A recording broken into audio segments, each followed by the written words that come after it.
What's up, everybody? My name is Fitz, host of the Let's Argue podcast.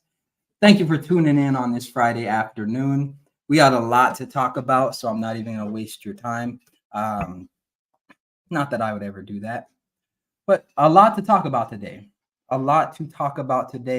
going to be talking about The Rock's recent regrets about endorsing Joe Biden. Right, he claimed he had a lot of regrets about that, and we're going to get into that and react to that. We're going to be talking about some commentary from a talking head where she says that pretty much African Americans should not be paying taxes, and talk a little bit about the Kendrick Lamar and Drake beef. I know that's been on a lot of people's mind, especially with what happened with J. Cole. And that whole situation, we could break that down a little bit. But we got about an hour 10, 15. If there's time at the end for people to come up and give their perspective, we'll open the lines up for people to come in and let us know what you think. All right, I'm going to bring Ty up and we'll get into it. We got Ty in the building. What up? He jamming out. What's up? What you play, boy? Same old. Same old, sir. Hold on, let me pull this up real quick. Yes, sir. What's up, baby? How you feeling?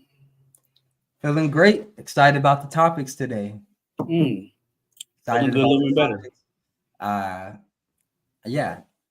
These are, usually you don't get this many things in a week, but you got them.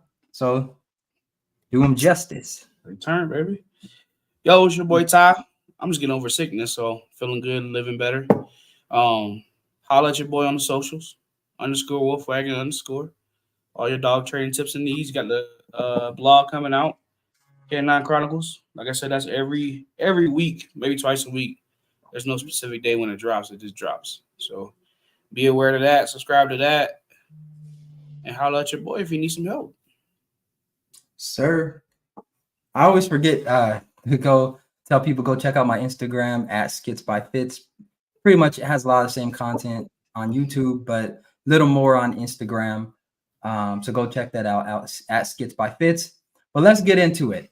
I want to start off by talking about The Rock saying that he regrets endorsing Joe Biden. Now, I don't know if you remember, but I know I think it was right before Joe Biden had gotten elected, The Rock came out and he did his celebrity endorsement. At the time, we understand that the Democrat Party pretty much has a chokehold on the celebrity class. Like it's not cool or acceptable for celebrities to come out and say that they support Republicans. You can get canceled for that. We've seen plenty of people who have expressed conservative ideas or Republican ideas get canceled. And so a lot of celebrities, even if they are more conservative or Republican, don't really come out and speak. The Rock, however, and not just The Rock, but other people who are more Democrat, they are able to come out and say who they support. And The Rock did that. He came out and he supported Kamala Harris and Joe Biden. And now he seems to be backtracking and taking that back. I'll play this video. And I knew that's gonna come to bite him in the ass later on. Yeah, we'll talk about it because he came out and would just, I regret it pretty much. All right, let me pull that up.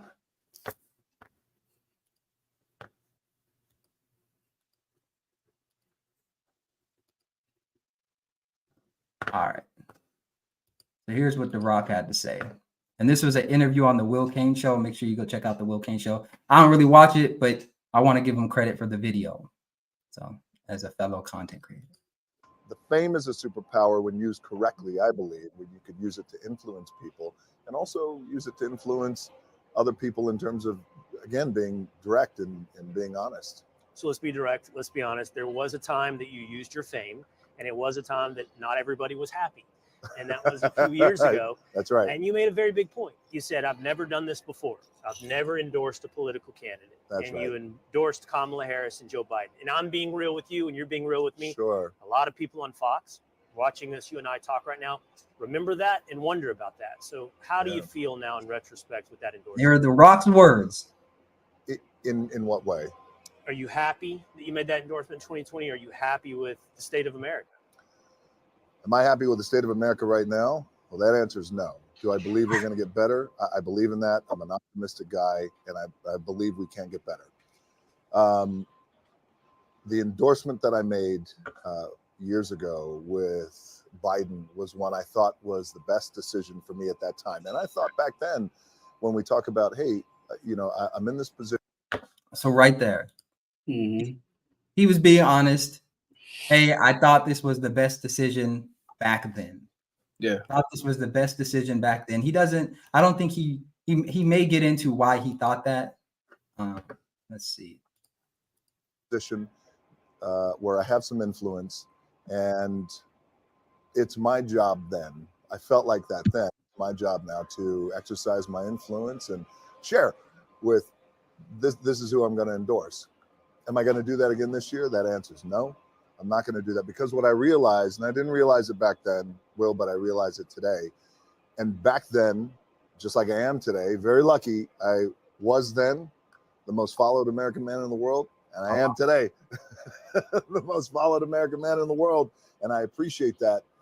But I also realized that what that caused back then was something that tears me up in my guts back then and now, which is division.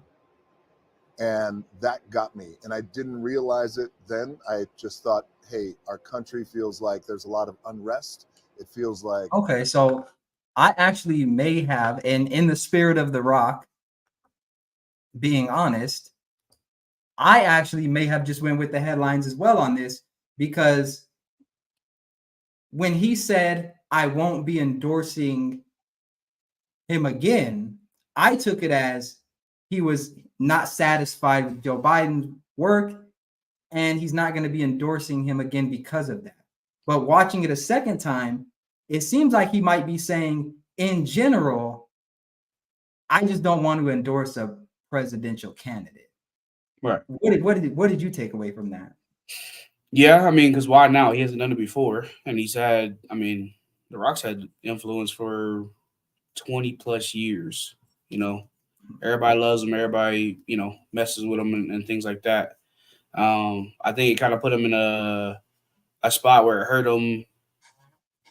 Maybe not financially, but maybe support wise.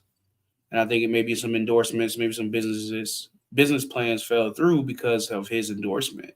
Because he might have got money for endorsing them, right? So we can't say it's financial, but on the flip side of that, long term, we're looking at long term wealth, right? That may have affected him big time.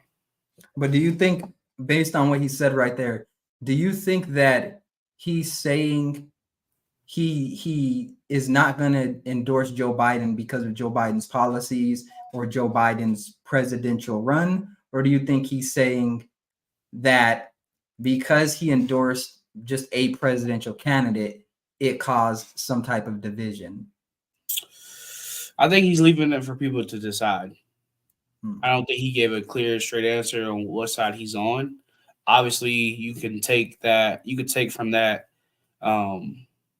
He didn't like what Joe Biden did, right? And also, he doesn't want to endorse another candidate because of what came with it.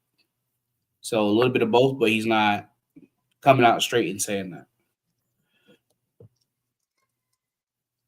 Right, because I took it as in the beginning that he was talking about Joe Biden in particular. He wasn't happy with Joe Biden. But now I'm taking it as he just doesn't want to endorse anybody. Like, pretty much he's watching two people fight. And before he was like, you know what? I'm going to put some money on Joe Biden. And then he put money on Joe Biden. And for whatever reason, it caused some distress in his life, ate him up inside, like he said. And I was like, I'm out of putting money on anybody. That's how I'm watching it right now. Yeah. Now, interestingly enough, there are people saying that The Rock in that same interview threw black people under the bus by doing that interview. And I don't know if they're saying that he threw them under the bus because he said he wasn't going to endorse anybody, or they're saying he's not going to endorse Joe Biden. But here's an article on Yahoo. The Rock just used Fox News to throw black people under the bus, as if that's what he intentionally did. He went on Fox News and did that. So let's see why they say that. Johnson made a bit of news in an interview that aired Friday on Fox News, in which he announced he won't be endorsing a presidential candidate this year because he had realized his 2020 endorsement of Joe Biden has caused an incredible amount of division in our country. That's how he feels. That's how he feels. He also decried cancel culture and woke culture, saying, none of us should be surprised about the endorsement stuff. Johnson has long tried to play both sides of the fence when it comes to U.S. politics, and in January, he became a board member of TKO Holdings. So we're talking about a businessman who has everything to lose by getting into politics too deep. None of us should be surprised by Johnson's dalliance with racial politics either, decrying woke culture using a black slang term that had been demonized and negatively racialized by white folks was certainly an unfortunate choice from a guy who at times has openly celebrated his blackness. I honestly don't know what there is to complain about right here. Like I'm truly lost. It seems like they're reaching for something. Right. They're trying to make it seem like The Rock is like blackface almost in a sense, right? Which is weird because I don't know. I've never known Rock to be like part of the politics like that, and then to try to make a comparison of he's a part of the TKO groups who owns WWE, UFC, and then they said 2 Trump-friendly organizations. Trump has been with them for like years, bro. Like I remember Trump back in the 90s, early 2000s on WWE. So like that's not nothing new. It's just people never paid attention. So now they're trying to bring light and make assumptions, and it just makes them look stupid. Whoever wrote that is dumb. Right, and here's my thing, right? As long as the celebrity is supporting the person you want, they're cool. But the moment, and to me, he did not say anything negative about Joe Biden. He didn't say anything negative about Democrats. He didn't say anything negative about Trump, anything negative about Republicans.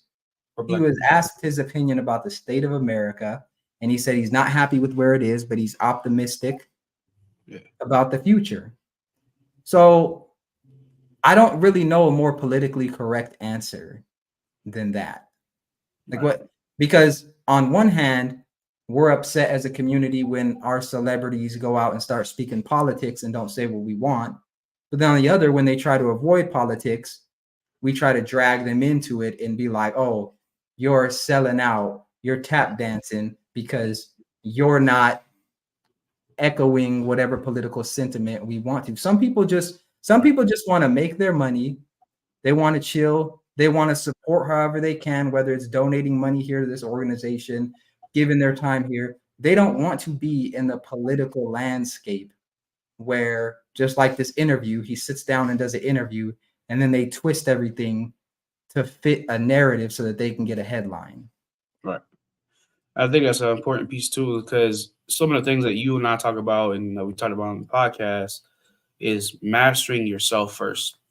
And when you throw these celebrities who have no clue about politics or how that works, you throw them in there, it makes us all look stupid, right? Because there's this idea that we need to come together as a group and go to all these different meetings, events, all these things and show up. But you can't show up and create any real impact if you don't know what you're doing. It's like putting Cardi B in front of Biden to ask him questions about the black community. She ain't gonna know a damn thing about politics.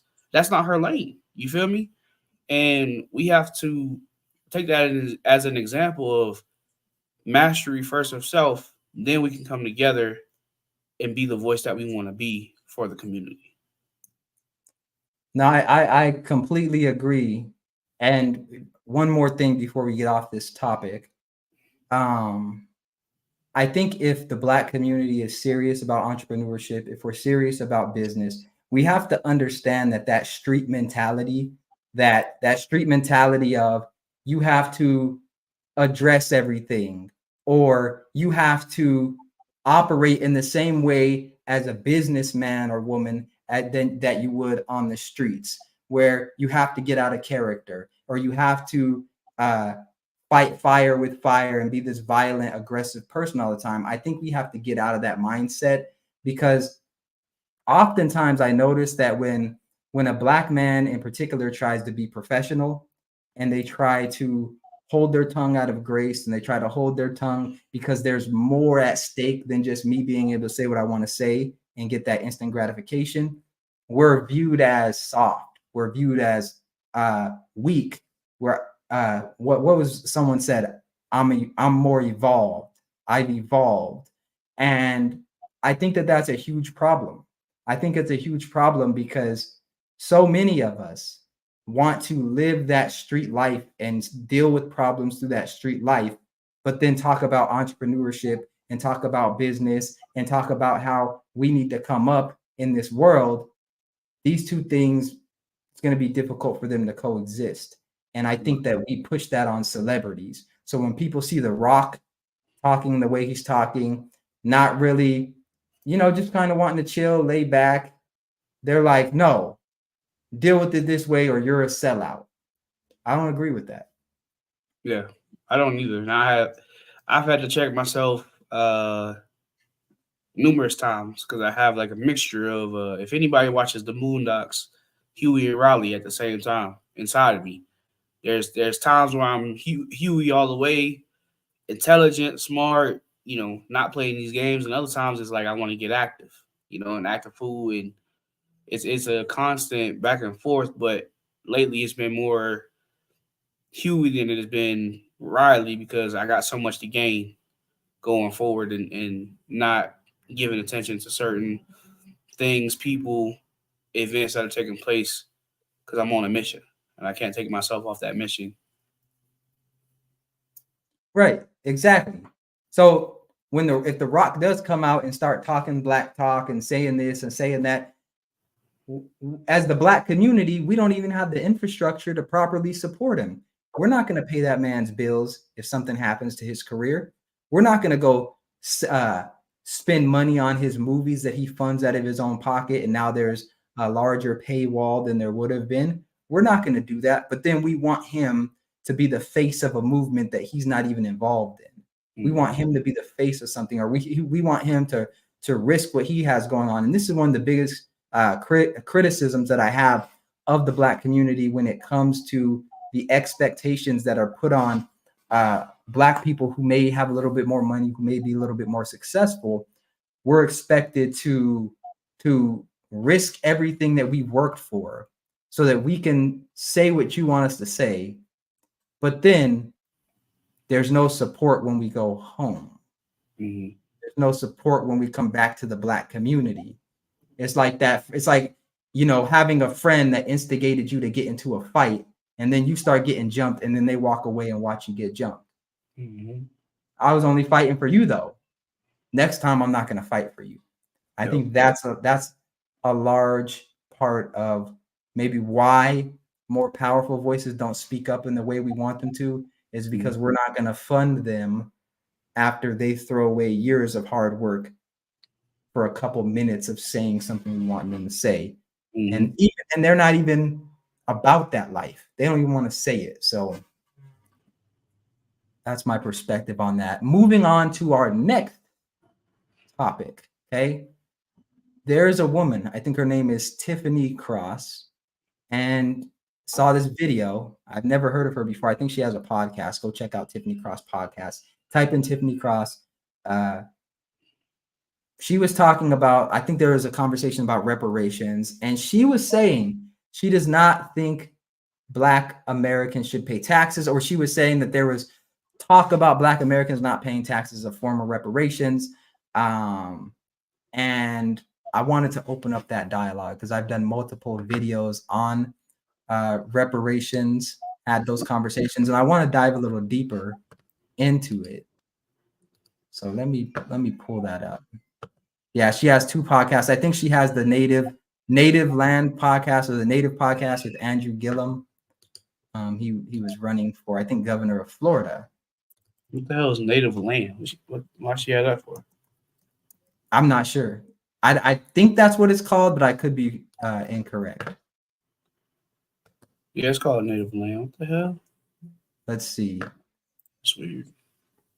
We made this here country a superpower. Yes. And the South was its wealthiest region because that is where most of the enslaved were working. And we have never been repaid. We've never had any reparations. We've never seen the benefit of any of that work. As Angela coined the phrase, we built this joint for free. So, you know, on the surface, this sounds like, oh, a kind of silly thing from Terrence Howard. But when you get into it, this brother is making a legitimate point. Yeah.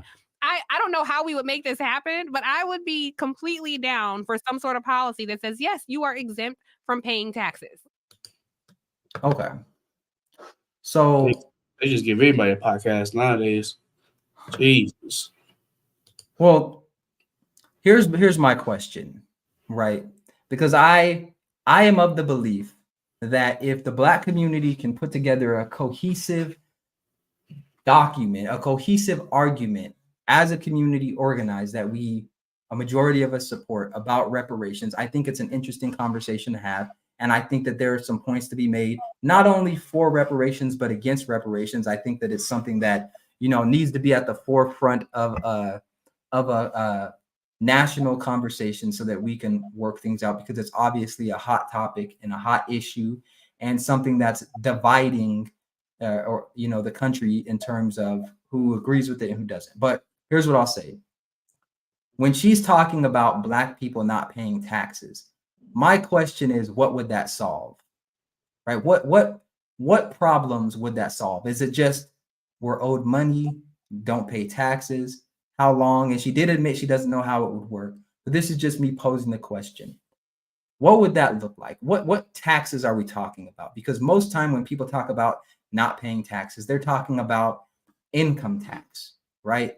Well, there are multiple different versions of taxes. There's income tax, there's payroll taxes, there's state taxes, there's federal taxes, there's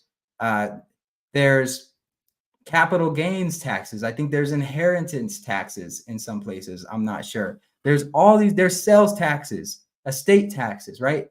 All these different taxes. So is she saying Black people exempt from all of those? Is she just talking about income taxes? What does that look like? All right.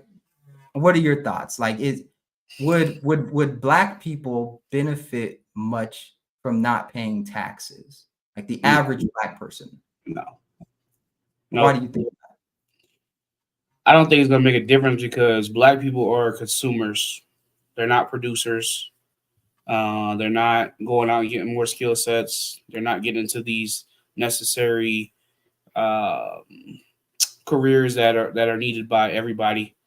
So I think it would just make them more receptive to just spending more money and not becoming the producer instead of being a consumer. I don't think it'd make a difference. I agree that it wouldn't really make a difference, but I agree with the consumerism. I do think that before there's any reparations, there has to be a Black-led, not a public school-led, not a government-led, not a white people-led, Hispanic-led.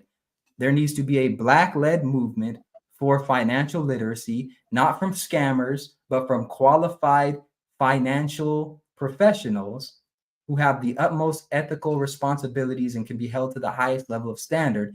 They need, along with other professionals who can orchestrate this, they need to usher in some type of movement to where the Black community is more financially literate. Because before we can talk about reparations, well, I don't want to say before we can talk about it, but before we can have any real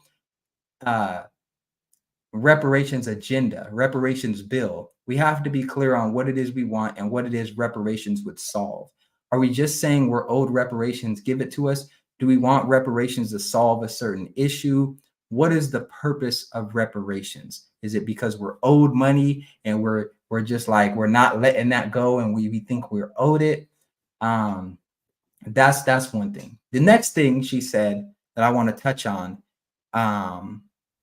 is she said pretty much Black people built this country and we didn't benefit off of it. I would disagree with that.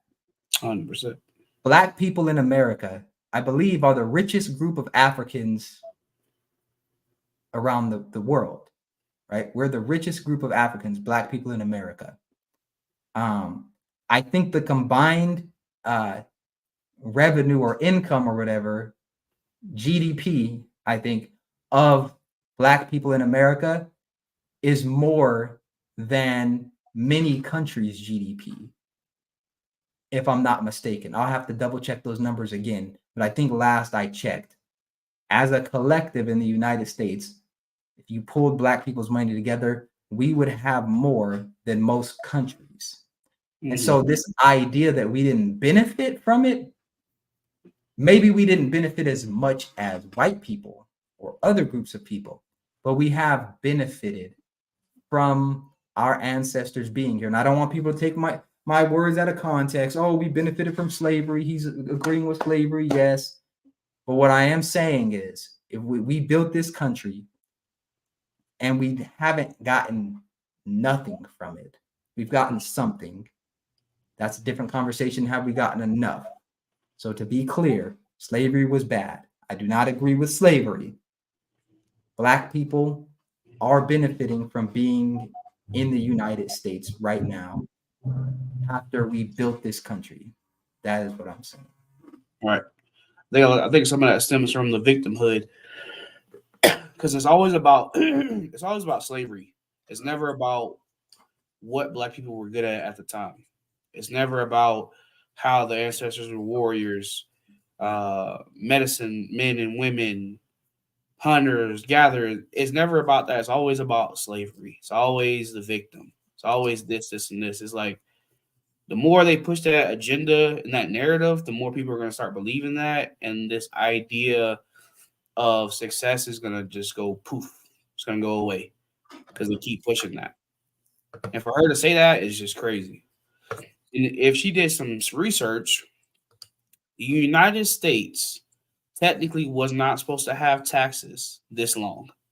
They were going to abolish taxes at all levels, but instead they kept it, and it makes money, and it keeps people in the box. So technically they weren't supposed to keep the tax because they seen what happened to other places.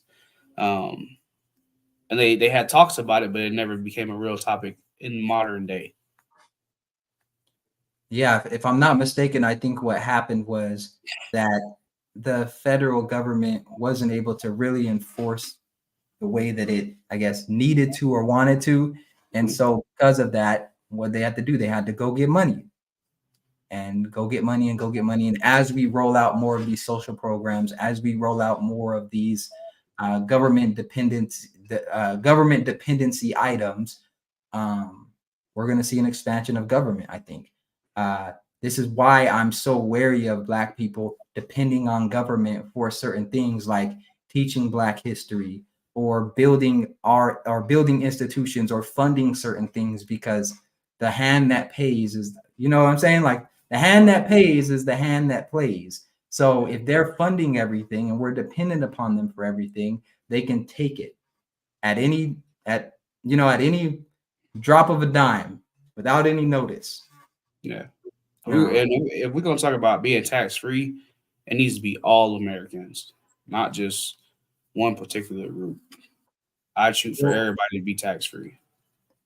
Well, here's another thing. And, I wouldn't necessarily agree with that perspective just because I do support reparations in some form. It sounds like maybe you're not looking at this as reparations, or you don't really support reparations. But if this were a form of reparations, then I don't think it would apply for everybody. But if this was just a general policy then I think we'd have to look more at, well, what are we losing out on? Because if nobody's paying taxes, one, are we just talking about federal taxes? You talking about local taxes? For the most part, I'm more comfortable and more okay paying local taxes than federal taxes. Because when I drive around my location, I can see those tax dollars in use. I can see the signs where they're saying this money is coming from here. I can see where they cleaned up this area or they bought this lot of land so that they can put business centers there and grocery stores there, and they just built this park. Or, like a certain area, property taxes, their schools. And contrary to popular belief, I'm not against the government I'm not against, the government teaching anything. I'm just talking about Black history. But you can see the schools, you can see the public amenities, you can see those things. So you can see your dollars at work. It's a lot harder to see that on the federal level. You don't really know where it's going. And in some cases you do, you find out it's going to Ukraine and other places that do nothing for Black people or the United States. But one thing that I wanted to show, some data, I know that's a trigger word nowadays, but some data. This is from, looks like the St. Louis Fed, that shows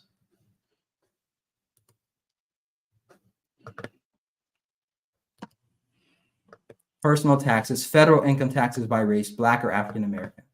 So we can see in the 1980s, on average, Black people were paying this $1,400, pretty much between $982 to $1,409 up until 2012. And if we look at this, like in the 90s, it was at $1,409.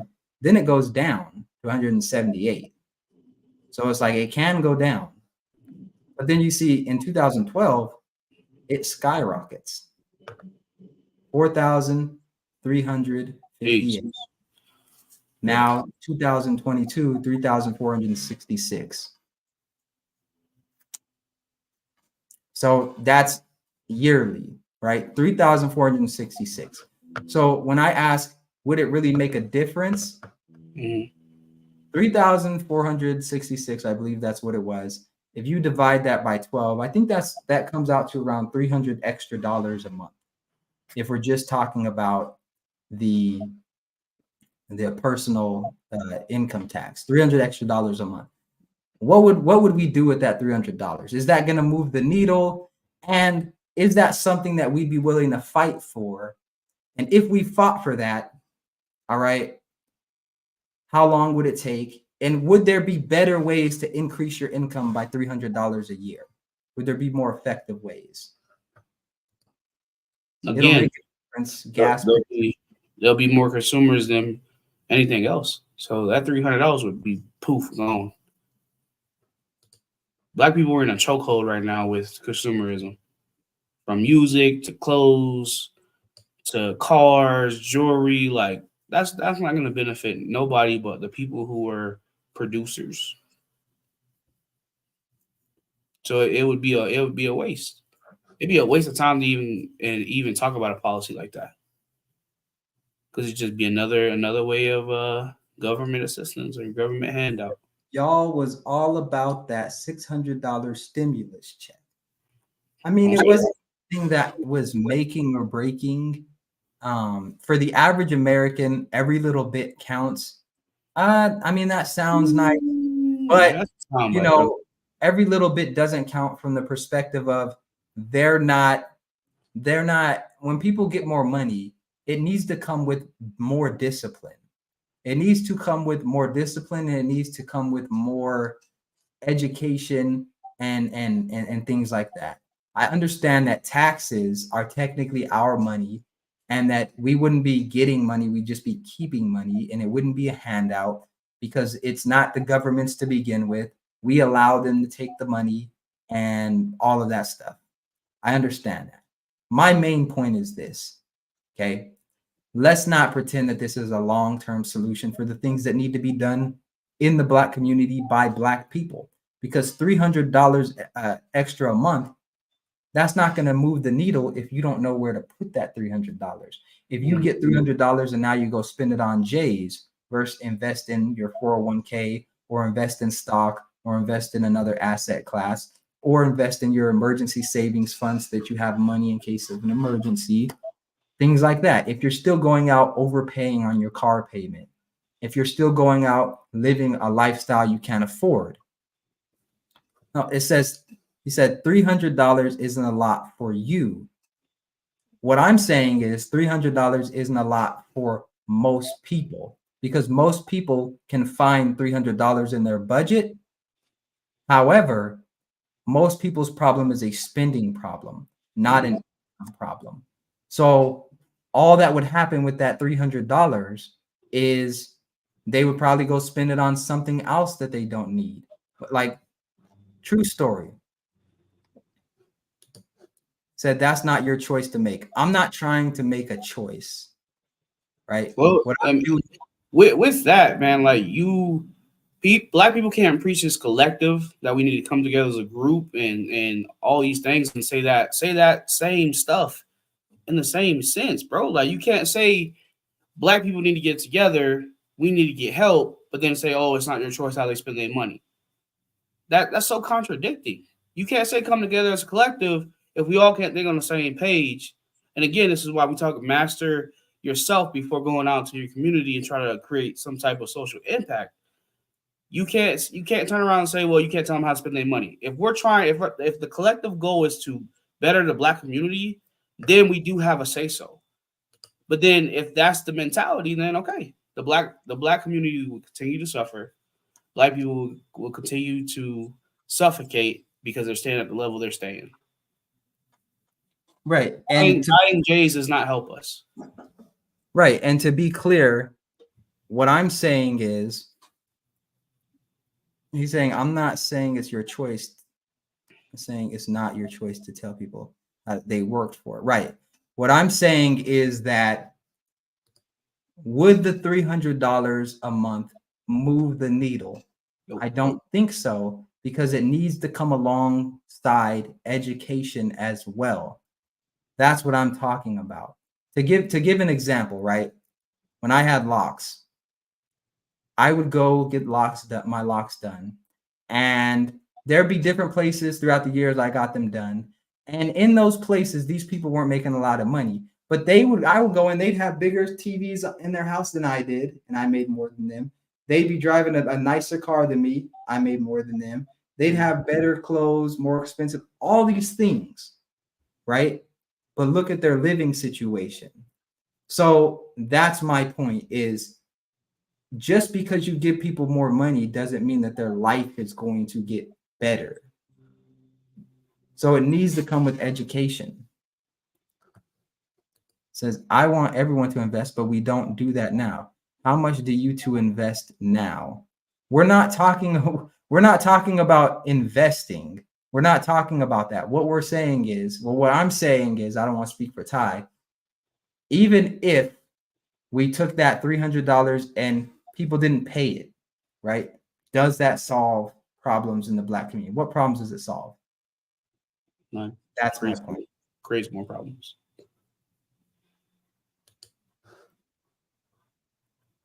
Right.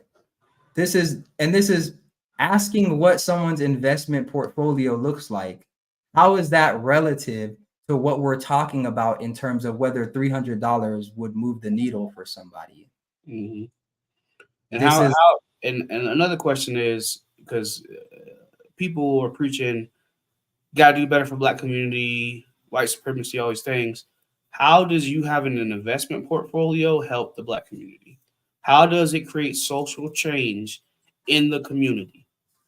Because for me, if we want to talk about investing, I'm shopping locally with Black and brown businesses. That's my investment outside of my own personal things. But are you doing that? If not, then miss me with we got to come together as a collective. We got Sean in the building. Can you hear us? All right. So what do you think about what we're talking about? So my point is what I hate typing because I be getting passionate and I be typing, my fingers be hurting because I'm old. But my point is what I'm saying. Basically, the community, and this isn't a Black community issue. This is an American issue. With we don't know what to do with money. America doesn't know how to balance their budget. The American doesn't know how to stretch their paycheck. This isn't a Black community thing. This is an American thing. My perspective comes, we don't talk about what America's not doing or like not able to balance the checkbook. For me, man, y'all don't know me but when I was back there when the stimulus package and people was talking about getting their money, and I'm like, what y'all gonna do when you get it? But it's my money. That's what's up. That's what's up. And then everybody got it, and then they got their second round, and then some people had kids and and I'm like, y'all still not the mindset isn't of an investor. Not saying you have to invest. My point when I say that isn't to say you have to be the biggest investor. My point for saying that when an investor's mindset is saying that when I get $500, 25% is going towards such and such, 10% is going towards such and such. Like I'm purposefully moving my money to make that make sense. That's not an American thing that we do. So to hold, and this is a conversation, not saying y'all are doing that because y'all don't have the power, but the conversation that we should hold up a policy that may or may not allow us to keep our taxes because we don't know how to spend it.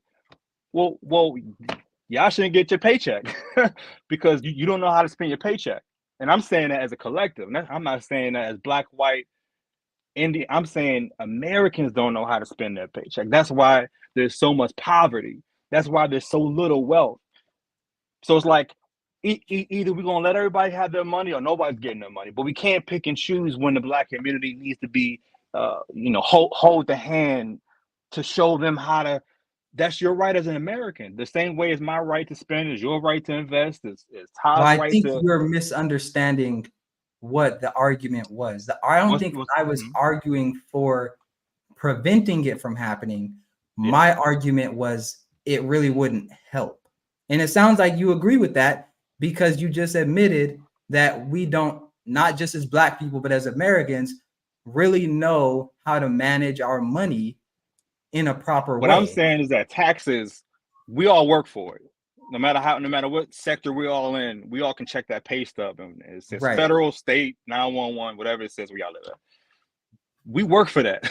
That's the hours we put up. Like that money is what we work for. So it's not a handout. It's not being given. It's being kept. What I'm saying is that in America right now, there's people that cannot put food on the table. And I guess my perspective is always to remove my biases because I got a couple dollars. So it ain't about what I can do. But when I'm on my phone, when I'm, just browsing Instagram and stuff, it's like, and I'm watching news clips, people are crying. That $300 may be small to you, but that may be somebody's gas money for the month. That may be somebody's daycare. That may be somebody's, you know what I'm saying? Like that may be somebody's bill that is alleviating for them. So it's not that it's not enough or it's not a lot. It's not a lot for you. And that could be true. But for the average person, they can use that money to put towards something. That's my point. And I don't think that we're disagreeing that $300 can help somebody. What I'm saying is that if you're in a position where $300 is making or breaking you, I don't think that the extra $300 is going to do much for you because I've been there, right? I've been there where I've made less than $1,000 a month. I lived like that through college. I grew up in poverty, and $300 really wouldn't have done much more. It probably would have just gone on other things we didn't need or just been mismanaged. And my whole point is, if there is going to be something where we get that money, we need to be educated about it as well. So how do you educate that? So let's stay there. How do you see us doing that?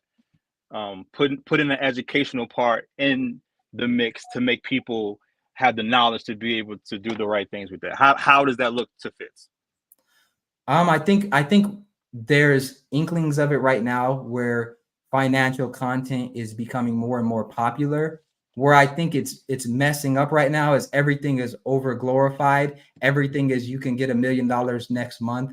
Everything is a play, a hustle, a flip, instead of just actual solid financial advice. And so I think we have to get rid of a lot of that. And I think the focus has to be more on central institutions, specifically in the Black community. I talk about the Black community because that's what I focus on. Specifically in the Black community, central institutions that many Black people go to, maybe their church, community centers, things like that, leaders in the community taking upon themselves to push that information out to the Black community. And whatever role public schools can have, I'm not against it. If they want to start teaching more about finances and things like that, go for it. But what I've heard is, like, in the Jewish community, they take their kids on field trips to the bank. I don't see that much in the Black community. So I'm more for that model, where we as the Black community are taking our kids and people who want to learn to the bank. You're more of the which I agree with you on. We take hold of our own community. We self-educate our children, our family, and you know, we begin to be the basis of what they learn in America, and then they go up from there. You know, that is the part that makes sense. The reason why I'm asking is because I'm doing the incorporation of the city. So there's policies that we're working on. Once this incorporation goes through top of next year, like what can be implemented, what can be voted on, what can be we are doing something where as a form of reparations, the Black community, which is only 27% of Silver Spring, but they're going to get $37 a month of a check every single month. We are exploring them keeping their taxes. That's sales tax, that's property tax, in ways where Black Americans in Silver Spring are able to retain more of the income that they bring in, and more of the taxing places. Like, they don't pay the sales tax within the city of Silver Spring. So I'm asking not to be smart, but literally, like, I'm open to receive stuff. So because that's conversations to put stuff into policy, to roll out, to see if it works, if it don't work, and then take it from there. What are your thoughts, Ty? Because I know you had to kind of push back against us not paying taxes. Do you think that, like in Sean's case, in his example where he's trying to do this city, do you think that would help the Black people there? It's hard to say, but I'm gonna say no, because again, like I said before, we're consumers. So that money that you're gonna get is not necessarily gonna go towards things that you actually need. Maybe a small percentage of that of the Black community, because we're talking about them, Black community, right? But a small percentage of the Black community, I'd even say maybe 1 to 3%, and that's given some room, are going to use that to benefit them in some type of way. Most of it, I definitely agree. Most of it's going to go towards, well, I'm getting this check every month, so I can buy X, Y, and Z. I can do this, I can do that. And it's not going to go towards getting about their situation. It's always going to be a temporary band-aid to me. Like 37. Now, don't get me wrong, $37 adds up. That's gas. $3,700. Yeah, $3,700 a month. I thought you said $37. I was like, no, $3,700.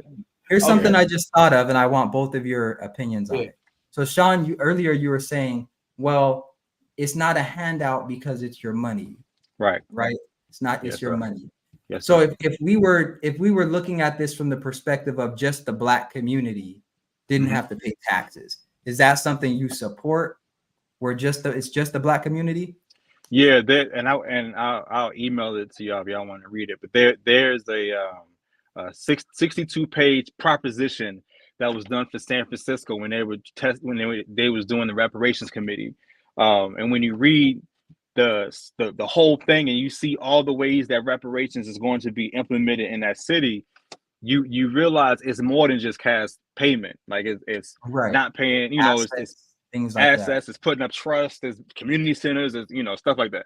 So I wanted to follow up with with something. I wanted to get your answer on that. Oh, to yeah, see, yeah. Then I'm are with you that. Yes. are you I'm for for just that. the Black community? But Oh, yeah, another for thing sure. is this: if it's just the Black community, then I would look at that as kind of a handout, because if other groups are still paying federal taxes, state taxes, and all of those things, and you're benefiting from other people paying taxes, and you're still getting all of the services that you get that they're paying for, how is that not a handout? Because you're getting services that you're not putting into. It's like we all had a potluck, and everybody else had to cook and bring something, but you didn't, but you still get to eat. The way politics work and taxes work, you paying it, maybe y'all the exception in America. People paying the taxes don't understand where their tax money goes. A lot of these cities, you can't say we pay X amount so we can see where that money goes. Most people just don't know where that money goes.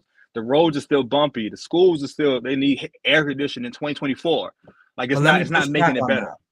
Let me push back on that. Is that because you can't or couldn't know where it goes, or is that because many people don't follow up and keep up with how the money's being spent? It's because depending on what city you in, that's something where they keep a secret where the money goes.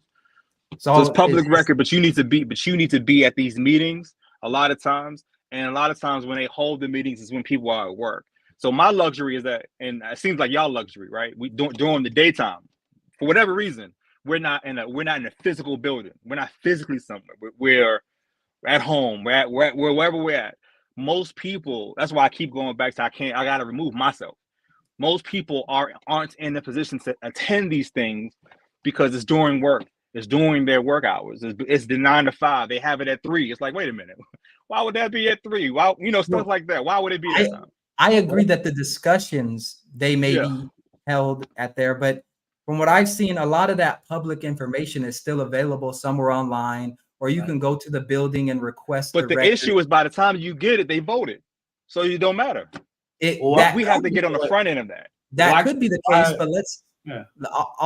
That could be the case, but let's say that they voted on it, and you feel like, okay, I missed out on that one. Right. What's stopping you from doing something the next time before they vote again? Yeah. And that's my whole point. And I'll let Ty go because I cut him off. Yeah, no, that's what I was gonna say.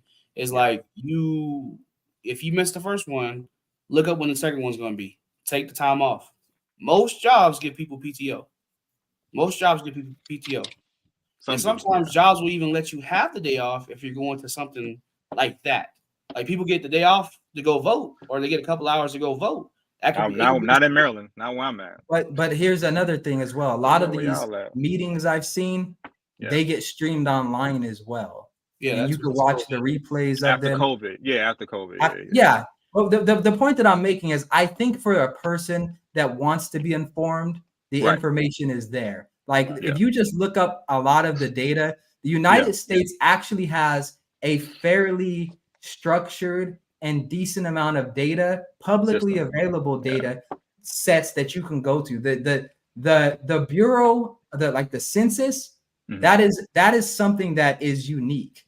You don't really get that in many other places, where you have all this publicly available data that's just tracked and there for you to go look into. That's not, I'll say there are places where that's not the case. And so I do think when it comes to publicly available data, there's so much of it that we don't even know that it's out there. Many times, at least I didn't, until you start looking. Wow, and that's the issue when I talk about, because I'm talking to y'all, but a lot of my days and my weeks, I'm dealing with white people. I'm dealing with white people of a different network, and the way they talk about, not even black people, the way they talk about the middle class, and I'm in there like, y'all can't say that about them, and they saying the same thing y'all are saying. Why don't they just Google it? Why? And I'm like, because they don't know what to Google. That's why I be fighting y'all so much, because they talk about y'all like they talk about, and I'm saying y'all, the middle class. These white folks talk about y'all like we talking about the black community. To them, it's the same mindset. Well, everybody has a phone. Well, everybody has a tablet. Yeah, but what? How would they know what to Google? Well, how is that our fault? But how can you sleep at night saying that? Yeah, but and I know I be getting on their nerves, but it's like that.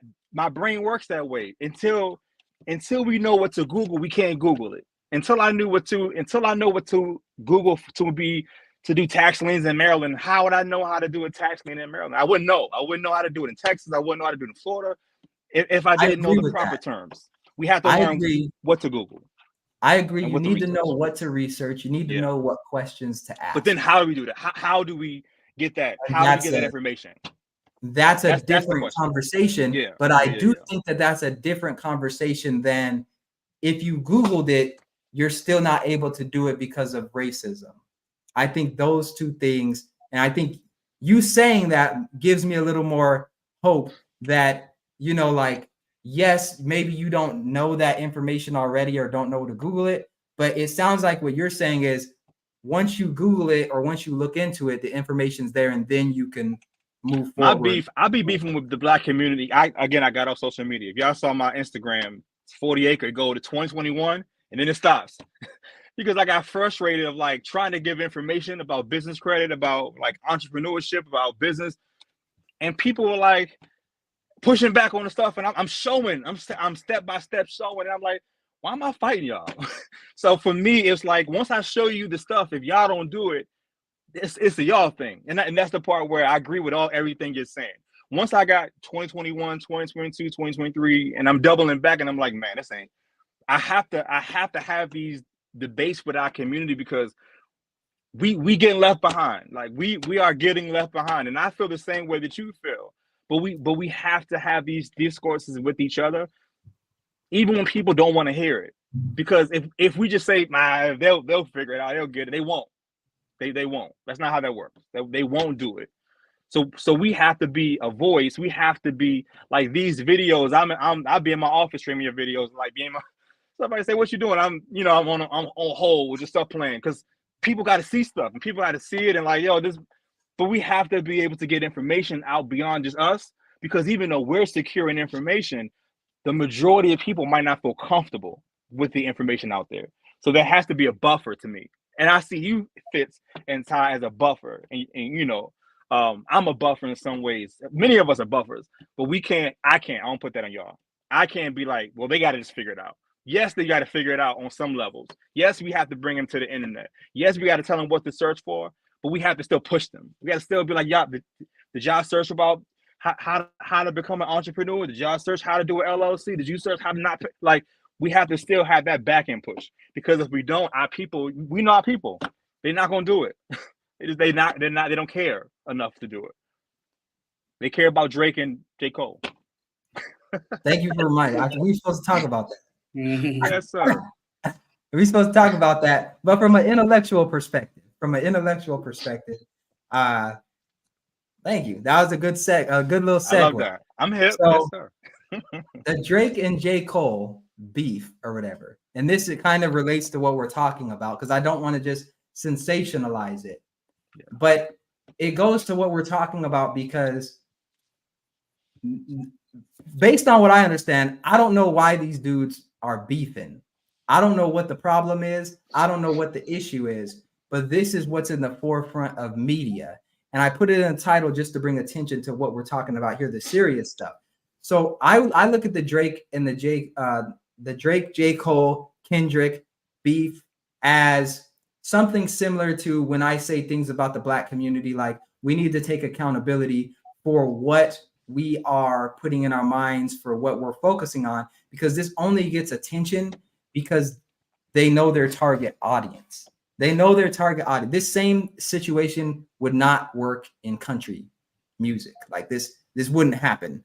Like it just wouldn't. There wouldn't be two country singers on a horse about to shoot it out. No, they wouldn't happen like that. So my question to both of you is not a horse. My question to both of y'all is, where do we draw the line between helping the Black community and letting them figure it out by themselves, letting them touch the stove that's hot so that they can see that it's hot? Where do we draw the line at? Because it seems like when I say certain things, I've crossed the line. I want to know where the line is at. Like, where is the line between helping the Black community and y'all need to just go get burnt first before you can even be in my space? That's a good question. I think for me, it's everybody's answer is different, and it depends on your commitment to the Black community. And what I mean by commitment is like, I say it a lot. I'm super excited about my child, me and my wife. I be telling like the sanitation workers. I be telling them like I be going to the bank like, yo, I tell everybody. But my point is like, I was doing this before I had this precious, just this joy in my heart. I'm like, I have nieces and nephews that are going to need somebody to marry. So for me, I have to be able to talk about entrepreneurship, business, because I have a niece that I want to have a young man is going to be an entrepreneur that's going to be able to take her hand. So I could, but I can't be like, F them all. For me, my commitment runs deep because I'm doing it for the kids coming after us to make sure that we have and even if they don't listen, my job is to still give that information. Now I'm saying is once my child comes, I'm fully confident I'm going to back off because now I'm gonna have my child, and I know what I'm gonna do. I'm going to let y'all have it. I'm gonna be on the back end because now my job is to raise my child, which sounds selfish to me, but I've given so much of myself to the Black community. So I can tell for me, my cutoff is my children. Once the children come, I'm out. Y'all got it. Y'all got to figure it out. All right, Ty, what do you think? I'm gonna let them get burnt. At this point in my life and the experiences that I've had and being a part of multiple organizations and groups, even my first year in college, I joined BSU, and it only lasted like a month or two. It wasn't legit. So at that point, I kind of already knew, but I was still holding out hope and seeing how things are now. I'm just letting people get burnt. The people who are able to pick up the wisdom, they'll pick it up, and we'll get that work and create a snowball effect that way. But I ain't putting my neck out there for that. I was looking out the window. The mail dude looked like there's a package, but that ain't my house. He's coming to get you. Yeah, okay, wait a minute. C. sent them hitters. Yeah, good. Sent the goons. But what I'll say to that is, for those of you who don't know, I have a bachelor's degree in psychology and a master's degree in sociology, and I dedicated a good part of like 6-7 years to researching the Black community, researching how we function in groups, researching, thought processes and things like that. And I as well was in Black Student Union for years when I was in college. And even after college, I still went. I even got the student council at our school to pay for Dr. Umar Johnson to come speak. But COVID happened, so he wasn't able to come out, but we secured the funds and he just wasn't able to come because they canceled school and all that. But what I'll say to it is, I learned through having these conversations every week at BSU in my classroom that for this time period, it seems like I'm too extreme. Like I am too extreme. I'm like, when you grow up in poverty and you see that you're not going to get out this unless you do something, like they're not coming to save you. Not coming to save you, yes. To me, that's like, once you actually understand that, I don't see how any human being could not want to do everything they can to fix it. So I literally cannot relate to a person that says, I'm in poverty or I'm struggling. Here's a way for me to fix it. I'm not going to do it. I cannot relate to it. I don't want to relate to it. And I tried to relate to it. But what ends up happening is I get in fights with people, sometimes physical altercations. I get in arguments where we're arguing for 4 or 5 hours and there's no solution. It doesn't work.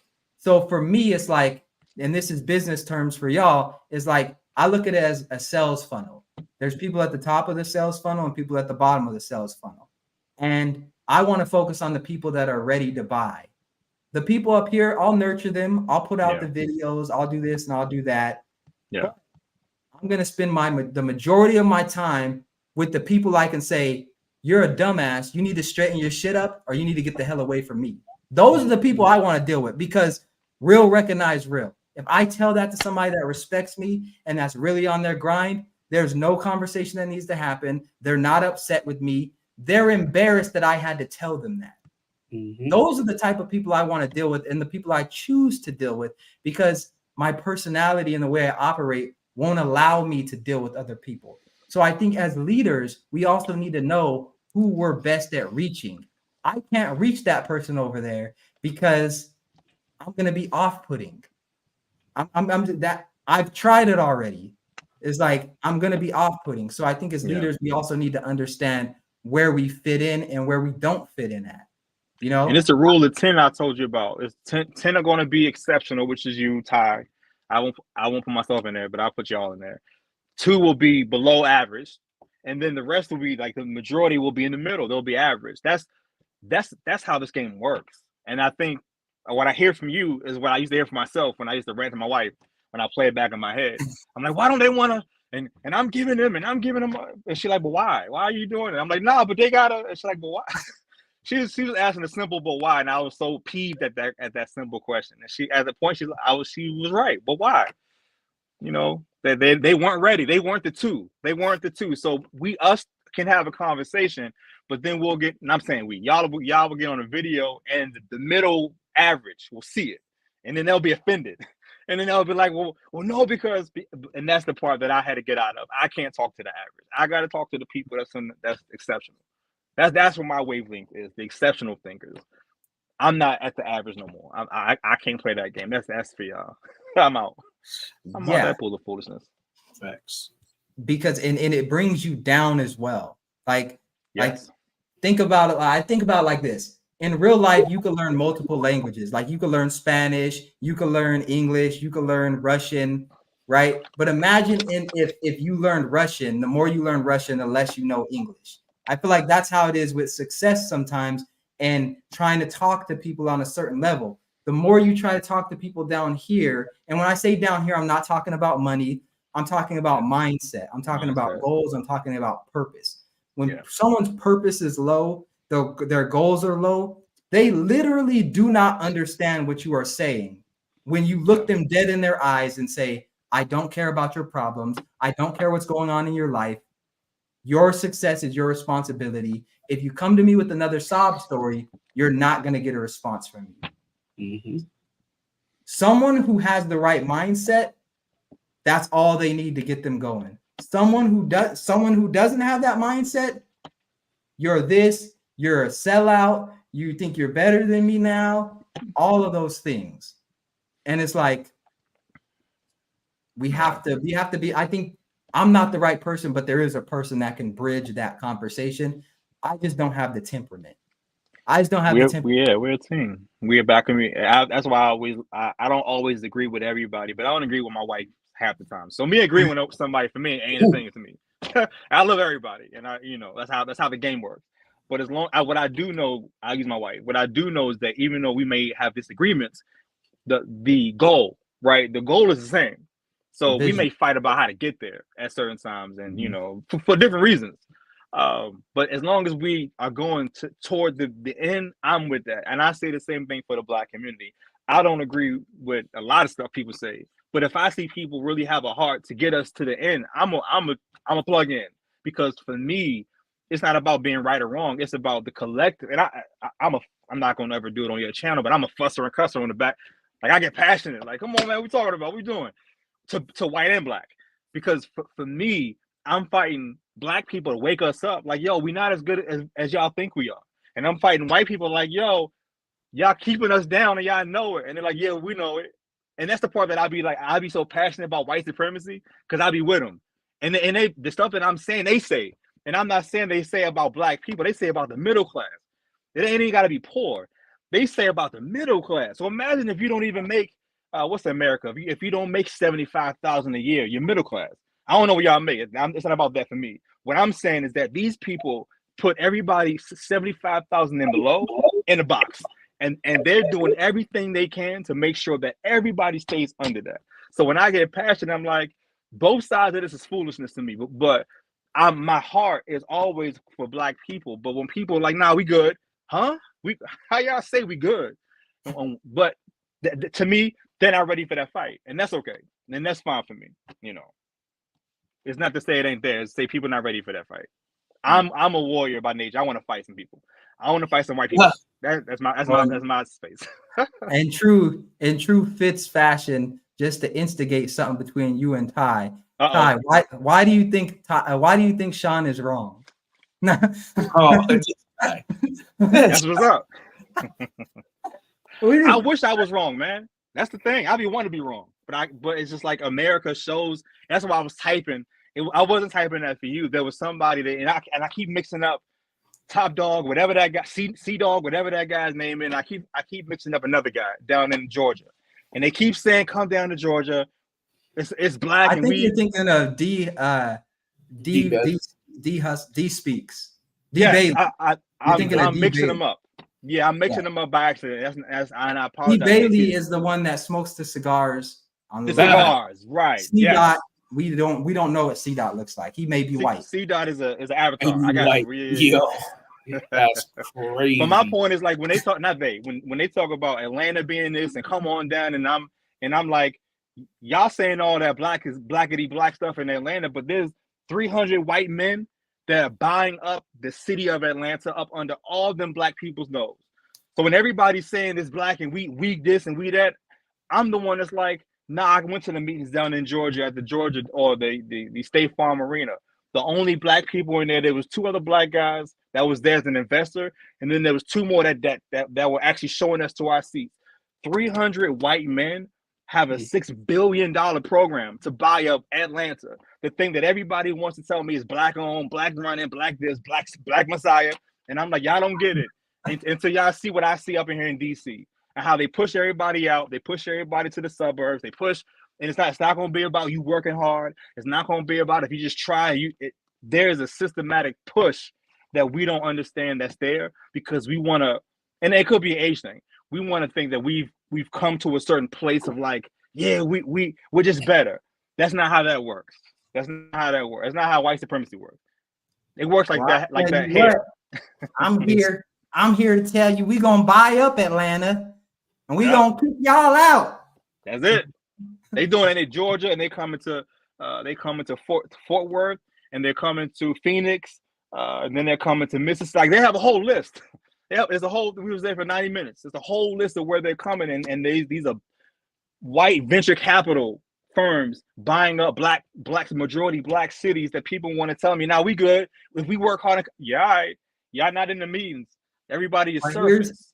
Here's a conversation for another stream, because contrary to popular belief, I do make some money, and I do have to get to making that money. But here's a conversation for another time. When I drive by the Asia town, wherever I'm at, there's one here, I get excited, and it starts to get me asking questions. How is it that I go here and every single store is owned by an Asian person? How is that possible? City council loves it. Yeah, right. There's a blueprint there. So if we're serious about buying up black cities, black towns, black regions, we need to go in these meetings with those people, and we need to figure out how they're doing it, because the information is there. And so there's a blueprint. We just need to understand that blueprint. So if they're doing it, I truly believe we could do it. I truly believe that. And so to me, that would be something to get excited about. Like, oh, okay, this is possible. Let's try to make it happen. Or what would need to be the case for that to happen? We would need to be Asian. We would need to be Indian. We would need to be non-black for it to happen. That's why there's no little Africa. That's the real thing. And that's why I say it's another stream, because I don't believe that. I don't believe that it's a coincidence that there's a little Asia. Right. I don't believe that those got there because of coincidence. I think that they got there through proper planning and business acumen and a blueprint, because it's not, like I said, the Asian people in Florida, they're not in cahoots with the Asian people in New York, in California, and things like that. But those Asia towns exist in those places. And so I think that it's a certain blueprint, and I think that they're able to follow that blueprint and execute on it. Because to me, it's like, I'm more optimistic. If they could do it, we could do it. So when you're saying, well, they're not black, so that's why they have it, to me, that sounds like Black people can't have it if we want it and if we're willing to work for it. You can't. Yeah, they'd have to take their foot off our neck, and that's the conversation for white supremacy.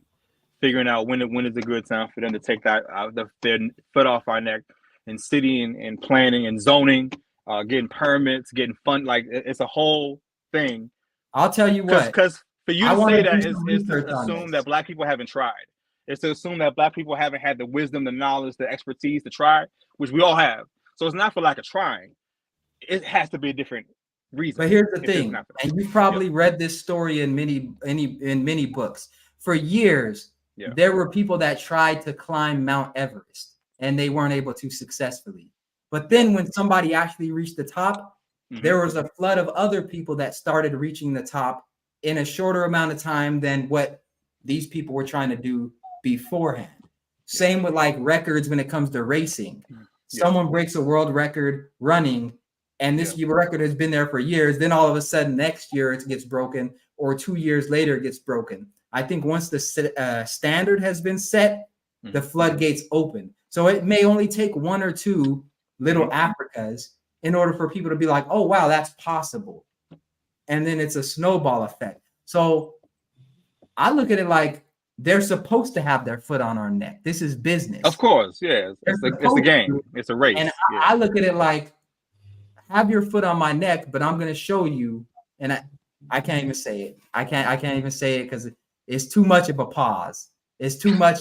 Now y'all make me say it. Okay. They have our foot on my neck, and we got to make our neck stronger. Hey, yo. No Diddy, goodness. No Diddy. Right. But yeah, that's an interesting stream idea. How do we build little Africa? How do we get to a little Africa? What does that look like? What type of permits? What does the lot size need to be? How do we make it to where people can't come and say we're discriminating if we don't let this? And another thing that I found interesting was there are franchises in those little Asias that are owned by little Asia. So it's not even just Asian stores. It's the franchises in the places are run and operated by Asian people. And they even got Cajun food up in there. Y'all don't make Cajun food, but y'all got a Cajun. I'm sitting there like I'm about to go get some Cajun food, and I walk in and I see Asia Town. See Chung Lee, like, in the back. What's the prices? I done drove here already. What's the prices looking like? That's the game. That's the frustrating part about the game. They allow them to cook to compromise culture without any pushback, and then we can't even, as a whole, it's hard for us to put a bookstore up and for it to maintain. It's hard when you're trying to do actual tangible things that will move the financial. So I and that's the part where I be talking to people like, talk like it's like it's an original question. These questions, I'm 41 years old, man. I've been doubled down these questions since I was y'all age in my 20s, and like I'm 41, and now I got a couple dollars to me, and I'm doubling back, and I'm going to Cleveland, I'm going to certain inner cities, putting my call center, and it's like I'm trying to do a call center is pushback. And then when I go to the city and they talking about no black business, like none, and when you hear city to city and there's no cahoots in Cleveland versus Philadelphia versus, it's systematic at that point. It has to be, or we don't know what we're doing, or I can take y'all example and maybe we don't know what we're doing. But I believe that's holding us down and discrediting, and that's to me a slap in all of our face, saying we don't know how to conduct business and put business in tangible storefronts. That's not how that works. I don't think so. I think there's something beyond that. It's a little bit of both. It's a little bit of both. Because here's the thing. I like the example of the bookstore, right? Yeah. So if I build a bookstore, let's just say I do a small one, because I don't ever want to do more than I need at this moment. So if I do a small bookstore owned by a black business owner, have a lot of black books in there, all those things, and I have it running, I got funding, I got all these things, what's the percentage of black people that are going to support that? Because it's only going to be a small percentage, which we always see, a small percentage, and then other cultures are supporting it and endorsing it, which then I have to cater to them, because that becomes my funding resource, not my community, But other communities are coming in saying, hey, we want to be a part of this. We want to donate. We want to do X, Y, and Z, volunteer, blah, blah, blah. So I think in modern today, I think it's more we're the enemy than it is white supremacy. Because again, if I build a bookstore, but nobody's supporting me from my community, and I've done so much for all these people. But what you're describing is running a business, which is right. You're right about that. Most of your customers won't be black, but you'll be black owned, prayerfully, and you'll own 51% of that operation. So that'll still be your family and your community. Because even the investors that I have, they're white. I don't have any black investors, and I'm all talking all this black stuff, and nobody black invests with me. So I'm saying that to say I feel you on your point. I want black people to be like to openly invest, but we're not an investing people. That's not what we do. So the white people that I talk about, that's why they hate me, but they still invest in my company. They still park money. But the white supremacy that I'm talking about, they're the ones funding the deals that I'm doing. That's the game of America, and that's the sad part about it too. To be right. Real. But yeah. This how it's become. If the point is to help the people, the funding doesn't really matter as much as we're making it. What you do with it? Because if you think about everything now, it's funded by white people majority of the time. Businesses, clothes, sports, everything. But it music, all that stuff. So it's kind of like we have to learn how to play the game, and this is what we've been preaching about for a long time now: is master of self. You got to learn how to play the game to exist in these spaces to be able to be a top investor, a top funder. You can't walk into these spaces and just be off of, well, I'm black, so I'm entitled to it. I need it. I think we have to cut out the entitlement and this idea of, well, we're the victim. We this, and this. We got to start saying I'm willing to work for it, no matter how hard it is. I'm willing to put the work in, get everybody behind me to achieve one goal. But we can't even do that. Hell, we buy Jordans and we don't even own Jordan. That's the crazy thing.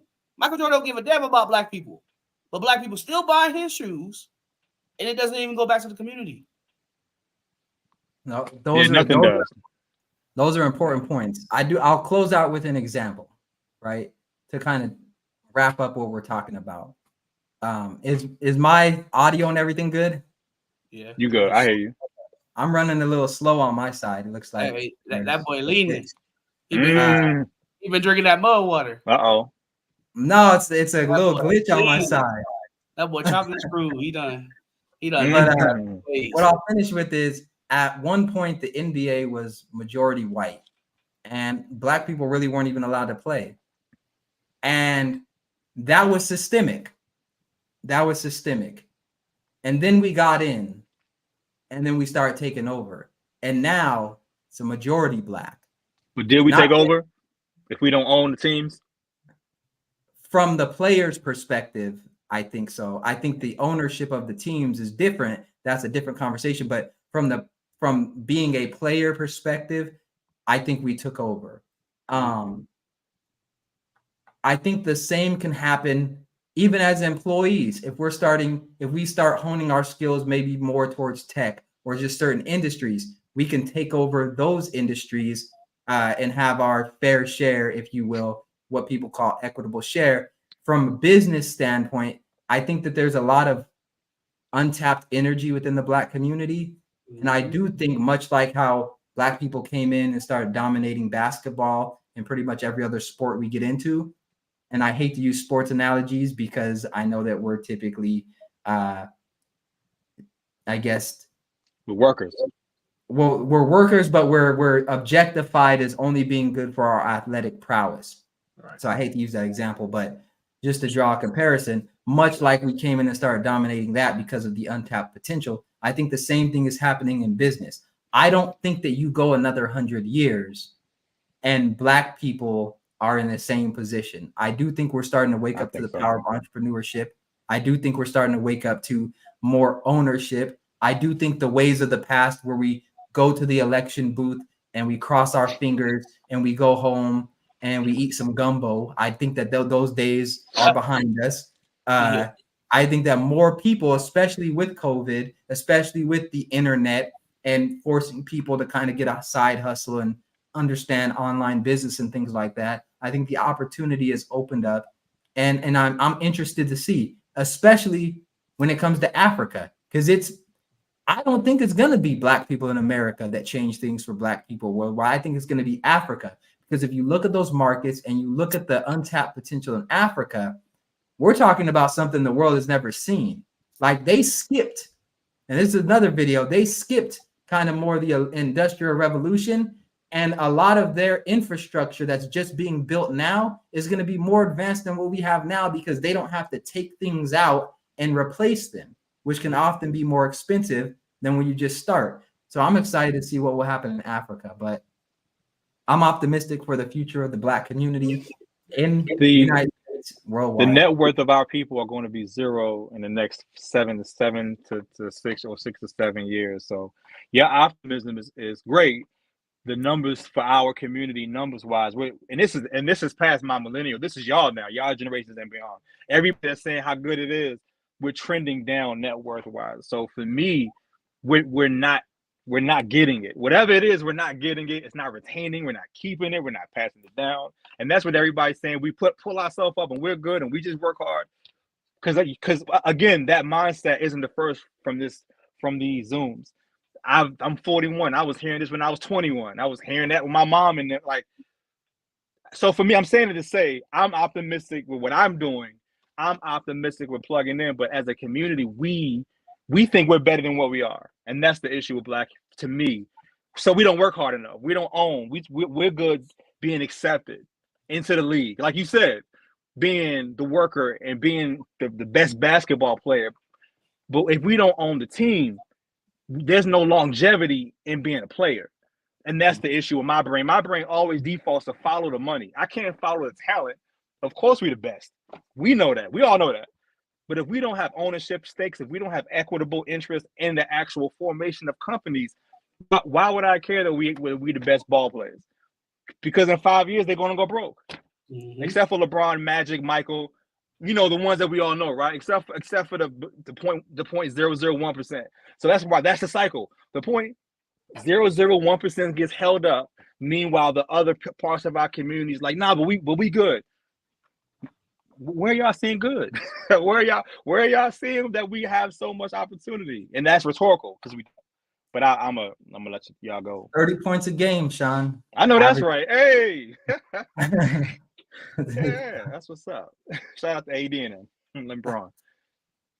Well, all right. Make sure you hit that like button, comment, subscribe if you got any value out of this. Sean came on, held it down. Ty came up, held it down. I was expecting some other people to come on. I want a big homie from this morning to come on. Yeah, didn't kind of let down. Didn't pan out. It's okay. That's all right. But Pan-Africanism or perish. And that's what's up. We're out. See y'all next time. Take care, y'all. You too.